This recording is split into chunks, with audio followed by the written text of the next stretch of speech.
Sagittarius rising, what are the most challenging and or favorable dates in 2025? This is your year ahead. I'm Sukboy. You're awesome. Let's talk about it.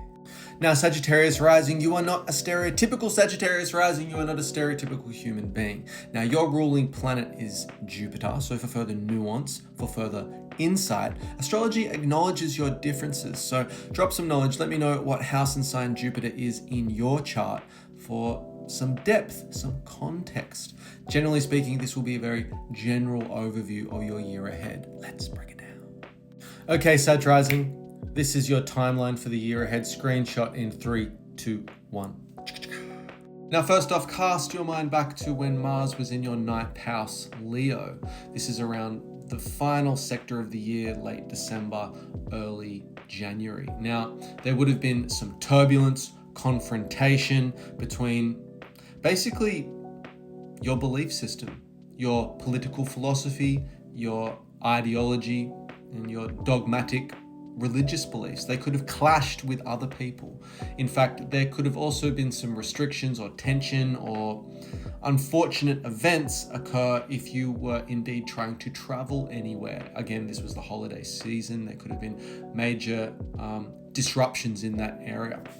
Now, this would have come to a head in December and again in that first section of the year in January. But for the next 4 months, Mars is actually retrograded back into your 8th house of shared finances, debts, death, rebirth, regeneration, and it's in the sign of Cancer, which is the home. So it's probably around, you would be familiar with this energy, but it's conflict avoidant, passive aggression inside the home regarding your shared assets. Now, this could be familiar in the sense of understanding that your own financial independence is some way linked to another person's financial situation, and the decisions they create actually impact yours. And so there is a power struggle or a confrontation, a dynamic that is playing out, and that will still be ongoing. You should feel it. You would have felt it in October last year, for example, but you should be feeling it at the moment, and it will be ongoing till about May 14th when we finally get out of this situation with Mars being in your 8th house. It will re-enter your 9th house and be on its merry way from there on. But in the meantime, there is some passive aggression on this financial access, and it has to do with your own self-worth and your own financial independence, and in what way, shape or form is that linked to someone else's. And it's a lot to do with the living situation, the family home, and your own career, and how you organize and structure your own finances. Now, this Mars retrograde doesn't actually last forever, and by May 14th, it's well into that 9th house, like I said. And around June, this issue that you have around shared assets, debts, mortgages, tension or passive aggression, conflict avoidance in this home or living situation, or indeed authority figures, power struggles that you have at work, that should begin to ease as we have Jupiter moving into Cancer, again, your 8th house.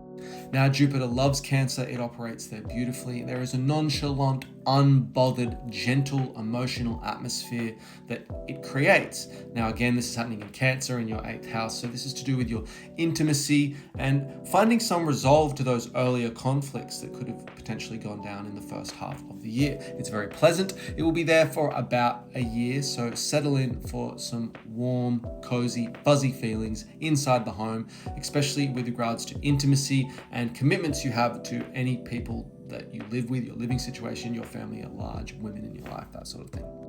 Let's kick back to March, late March. Now, for the last year and a half, you've had the eclipse season happen in your 5th house, Aries, and your 11th house, Libra.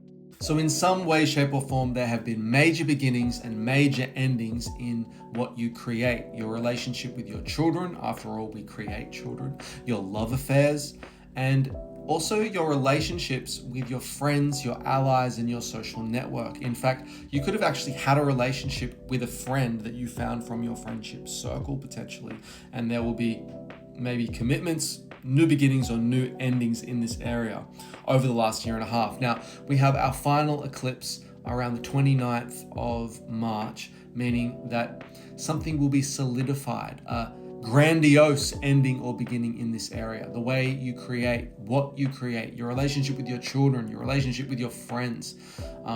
You could have felt very assertively creative in the last year and a half, getting a lot done, going out there and getting what you want, but met with some resistance or some negotiations needed when it comes to fitting in with your tribe, your allies, your network or alliances, friendship circles, that kind of thing. There could have been major beginnings to the friends and the people you spend your time with and how you express yourself. And that will come to some kind of head at the end of March.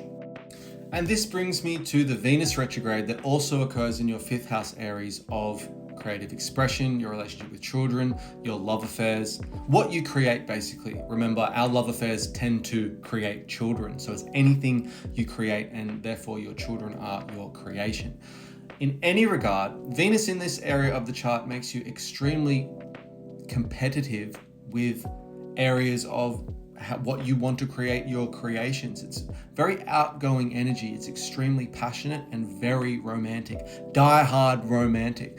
So I wouldn't be surprised in this time when Venus enters Aries that you become quite proactive within some kind of love affair or your children's lives, or you generally have a great output of creative produce, I might say.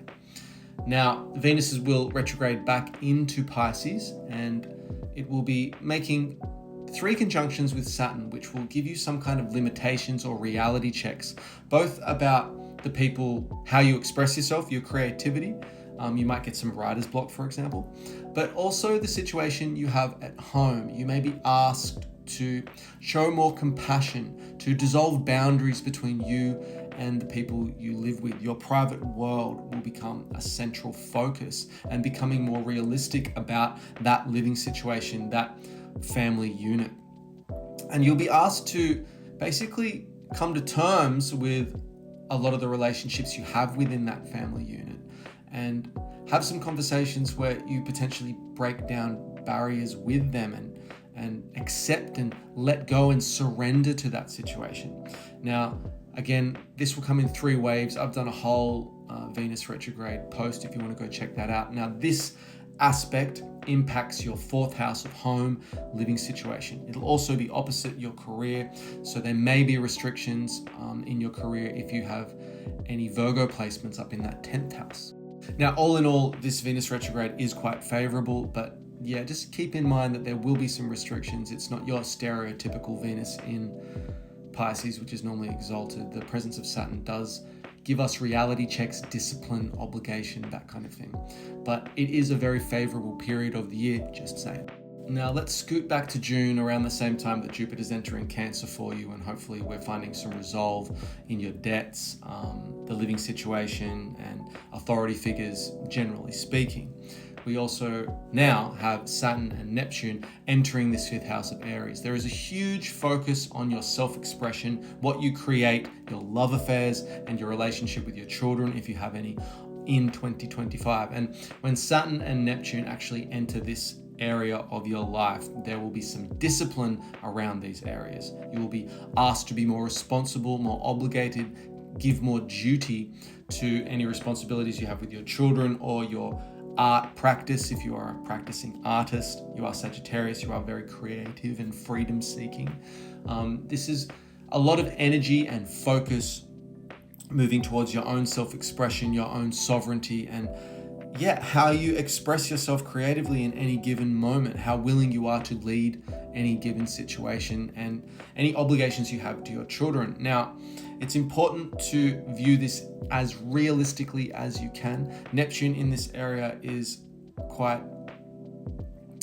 deluded sometimes around the situation. So lean into the Saturn, the responsibility, the due diligence, more so than getting kind of grandiose feelings of any kind of God complex, or just make sure that your relationship with your children or any love affairs you have don't have rose-colored glasses, and you're viewing this situation as realistically as possible in this time.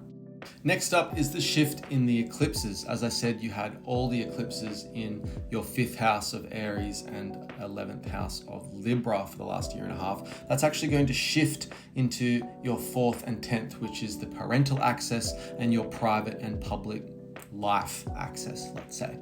Now, you'll get a clue of what this will look like around mid-March when we get that first eclipse, but you'll feel it more influentially in September when we start to get eclipses in Virgo and Pisces, Pisces is your 4th house and Virgo is your 10th house. Now, this will look like major beginnings and major endings to your living situations and your career. You may have to move. You may have to be more realistic or analytical about the choices you make in your career.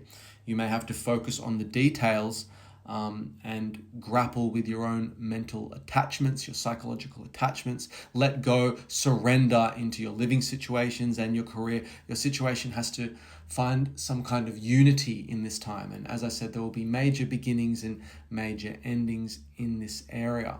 Now, this can sometimes look like loss if it's in the 4th house.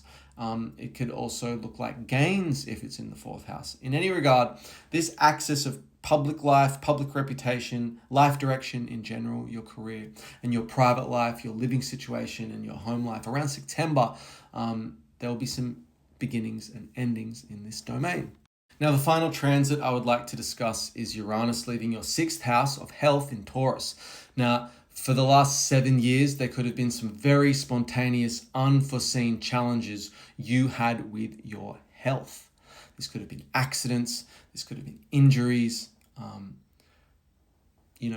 really hard to have a stable diet. It could manifest in a really unhealthy work situation where your colleagues actually had accidents or people that you work with had some kind of injury, ongoing injury. Now, finally, Uranus is leaving the 6th house of health, your daily routines, your daily tasks, and it's moving into your 7th house of one-to-one relationships. So around July, you will get a clue of some pretty spontaneous one-to-one relationships. Now, this is happening in Gemini, so it could be a relationship you find socially. Very interesting conversations with any of those one-to-one relationships that you might have.